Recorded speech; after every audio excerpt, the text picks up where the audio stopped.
Hello everyone, Shri IAS academy में आपका स्वागत है। जैसा कि आप जानते हैं कि श्री आईएएस एकेडमी ने आंसर राइटिंग सीरीज की शुरुआत की है, जिसके अंतर्गत ऑलरेडी हमारे 643 पार्ट आ चुके हैं। ये हमारा पार्ट 644 है। अपने इस पार्ट में हम देखेंगे कि आपके द्वारा हमारे टेलीग्राम चैनल पर किस प्रकार का प्रश्न लिखकर भेजा गया, उसे आपने किस तरीके से लिखा और वास्तव में उसमें आपको किन किन बिंदुओं को ऐड करने की आवश्यकता है। तो चलिए शुरू करते हैं। जैसा कि आप देख रहे हैं, ये प्रश्न आपके द्वारा हमारे टेलीग्राम चैनल पर भेजा गया है। तो सबसे पहले हम आपके इस प्रश्न को पढ़ेंगे, आपके उत्तर को देखेंगे और देखेंगे कि इसमें किन किन बिंदुओं को ऐड करने की आवश्यकता है। आपका प्रश्न है, क्या कारण है कि पश्चिमी घाट की तुलना में हिमालय में भूस्खलन की घटनाओं की बारंबारता अधिक देखी गई है? विवेचना करें। 250 शब्दों में लिखना है। आपने उत्तर लिखा है कि वह प्राकृतिक घटना जो गुरुत्वाकर्षण बल, ढाल के अधिक प्रवणता, बहाव, भारी बर्फबारी जैसे सम्मिलित कारकों के कारण घटित होती है, जिसके कारण भारी मात्रा में मिट्टी, पत्थर, मलबा आदि पहाड़ी ढलानों से टूटकर नीचे गिरता है, भूस्खलन कहलाता है। भारतीय भूवैज्ञानिक सर्वेक्षण विभाग के अनुसार भारत का 15% भूभाग भूस्खलन से प्रभावित है। विगत कई वर्षों से ये घटना मुख्यतः हिमालयी क्षेत्रों में देखने को मिली, जैसे 2013 के केदारनाथ धाम में भारी बर्फबारी के कारण भूस्खलन, 2020 में चमोली जिला ग्लेशियर भ्रष्ट होने से भूस्खलन आदि। इस प्रकार से अगर भूस्खलन की स्थिति को देखा जाए तो भूस्खलन की घटनाओं की बारंबारता हिमालयी क्षेत्रों में पश्चिमी घाट की अपेक्षा अधिक देखी जा सकती है, जिसके निम्नवत कारण हैं। आपने लिखा है, हिमालय एक वलित पर्वत है जो अभी भी निर्माण की प्रक्रिया से गुजर रहा है, जबकि पश्चिमी घाट, अब यहाँ पे पश्चिमी घाट पूरा वैसे लिखा करिए, है ना। पश्चिमी घाट एक ब्लॉक पर्वत है। फिर आपने यहाँ पे बताया है कि हिमालयी क्षेत्रों की नदियों में अधिक तीव्र ढाल है अपेक्षाकृत पश्चिमी घाट की नदियों से, नदियाँ से नहीं, नदियों से।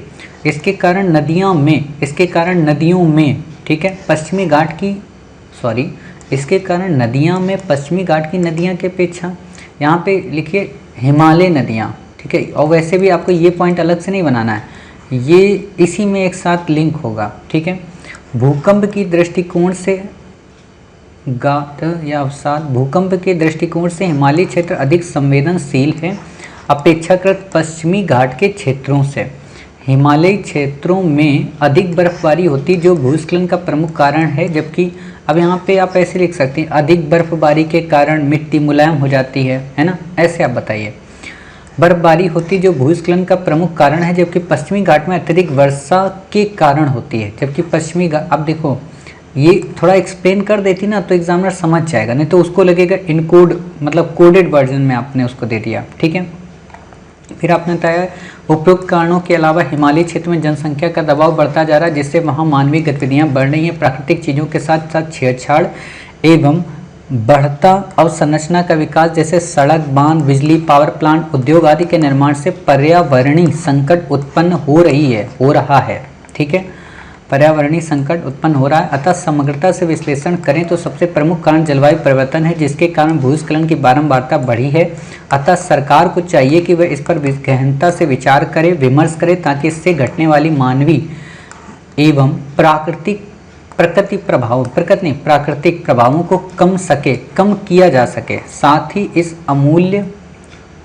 अमूल्य के आगे क्या, धरोहर को संरक्षण प्रदान कर मानवीय गतिविधियों पर रोक लगाई जाए। इनके अलावा पश्चिमी घाट देखो इसमें थोड़ा डिटेल में लिखा करें, के लिए गाडगिल व कस्तूरीरंगन समिति की तर्ज की तरह हिमालयी क्षेत्रों के लिए भी एक समिति का गठन किया जाए, ताकि सतत विकास लक्ष्यों को प्राप्त किया जा सके। अब यहाँ पे एक और आप कर सकते थे, सिक्योर हिमालय प्रोजेक्ट के बारे में भी आप बता सकते थे, ठीक है। अब यहाँ पे 2 से 3 चीज़ों की आपकी गलती हुई है। वो क्या गलती हुई है कि आपने जैसे यहाँ पे जब ये बता रही हो ना ये वाला पॉइंट, तो आप एक चीज़ देखो, आपने यहाँ पे जब बताया है अवसंरचना का विकास वगैरह, तो आपने यहाँ तथ्य नहीं दिया कोई भी।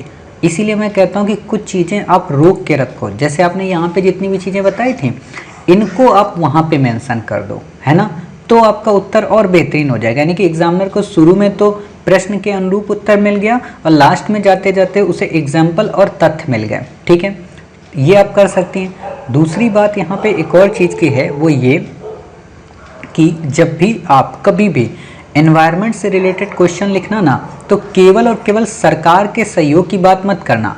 सरकार और समाज इन दोनों की बात करना, क्योंकि आजकल आप देख रहे हो हमेशा आपको एक चीज़ देखने को मिलती होगी कि हमारी जो गवर्नमेंट है वो क्या कर रही है, कोऑपरेटिव्स की बात कर रही है। जब भी हम कोई संरक्षण की बात करते हैं तो कहा जाता है समाज को और सरकार को मिलकर कोऑपरेट करना चाहिए उसके रख रखाव के लिए, तो वही काम है यहाँ पे, ठीक है।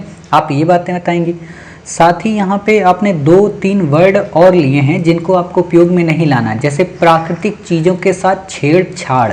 देखिए छेड़छाड़ जो वर्ड है ना, ये छेड़छाड़ वर्ड जो होता है ये मानव के लिए होता है ना, जैसे कोई किसी को छेड़ता है उसके लिए होता है। छेड़छाड़ प्राकृतिक चीज़ों के लिए नहीं होता है, समझ नहीं आओ। यहाँ पे आपको क्या लिखना चाहिए कि जिससे वहाँ मानवीय गतिविधियाँ बढ़ रही हैं और प्राकृतिक चीज़ों का क्षरण हो रहा है ना, ऐसे आप बताइए। प्राकृतिक चीज़ों का क्षरण, छेड़छाड़ नहीं, क्षरण वर्ड आप उपयोग करेंगे, ठीक है। तो ये चीज़ देखो, ये छोटी छोटी गलतियाँ हैं, ऐसा नहीं है कि ये गलतियाँ बहुत बड़ी हैं, बट मेरा उद्देश्य है ना कि आपको परफेक्ट बनाना है, तो आप ये चीज़ कर सकते हैं। अत्यधिक वर्षा, ठीक है। अब अत्यधिक वर्षा इस तरफ ना दिखाओ क्योंकि ये तो एक तरीके का वो हो गया ना, वर्षा वृष्टि छाया प्रदेश है ना, तो ऐसे आप दिखा दो कि अत्यधिक वर्षा यहाँ पे। अवैज्ञानिक कृषि का आपको उल्लेख नहीं कर अवैज्ञानिक कृषि का उल्लेख करना है अच्छे से थोड़ा। और एक काम किया करिए, जब भी आप ऐसा डायग्राम बनाए ना, देखो इससे 2 कमियां हो रही इस डायग्राम से। एक तो ये वर्ड छोटे हो जा रहे हैं, तो आप ये मत करें, जगह तो पूरी की पूरी ही घेर रहा है ना। तो आप हमेशा क्या किया करें, जब भी ऐसे डायग्राम बनाने की बात आया करें तो आप सेंटर में बनाया करें, हमेशा बीच में थोड़ी सी जगह लेगा और छोटा बनाया करें। कैसे, अभी हम आपको देखो दिखाते हैं कि आपको इसको कैसे बनाना चाहिए। जैसे आपका इस सेकेंड पेज है, मैं यहाँ आपको बना के दिखाता हूँ। जैसे मान लीजिए आपने यहाँ तक ऊपर तक लाइनें लिख ली थी, तब आप यहाँ पे नीचे आती इस जगह पे और यहाँ पे डायग्राम बनाती बिल्कुल छोटा सा, ठीक है। ऐसे करके ऐसे डायग्राम बना देती। अब यहाँ पे जब आप बनाती तो आप ये ऐसे करके पश्चिमी घाट दिखा देती और यहाँ पे आप लिखती भूस्खलन, ठीक है, भूस्खलन ऐसे।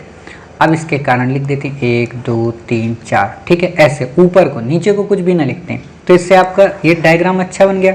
फिर आप जब ऊपर वाला बनाना होता तो आप इसको ऐसे करके, ठीक है,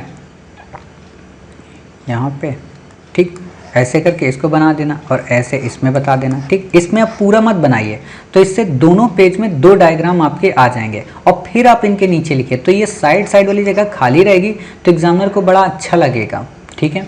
तो आप ऐसा काम कर सकती हैं, जैसे कि आपने यहाँ पे भी जगह को ये किया है और यहाँ पे भी जगह, तो समझ में नहीं आ रहा एग्जामिनर को, ठीक है, तो आप इसको वैसे बना दीजिए। और रिवर्स नहीं बनाना है, रिवर्स उतने मतलब इतनी ज़्यादा नहीं बनानी है, बस आप ऐसे एक रिवर दिखा दो, ऐसे गंगा है ना, नदियों का प्रवाह, बस, क्योंकि रिवर पे तो क्वेश्चन ही नहीं है आपसे, ठीक है। उम्मीद है आप समझ गए कि कैसे आपको पॉइंट को इसमें सही से करना है। अब बाकी रहे बात यहाँ पे पॉइंट, तो यहाँ पे आप कुछ शब्दों को सुधार लें, जैसे मिट्टी, मृदा का उपयोग किया करें शब्द का।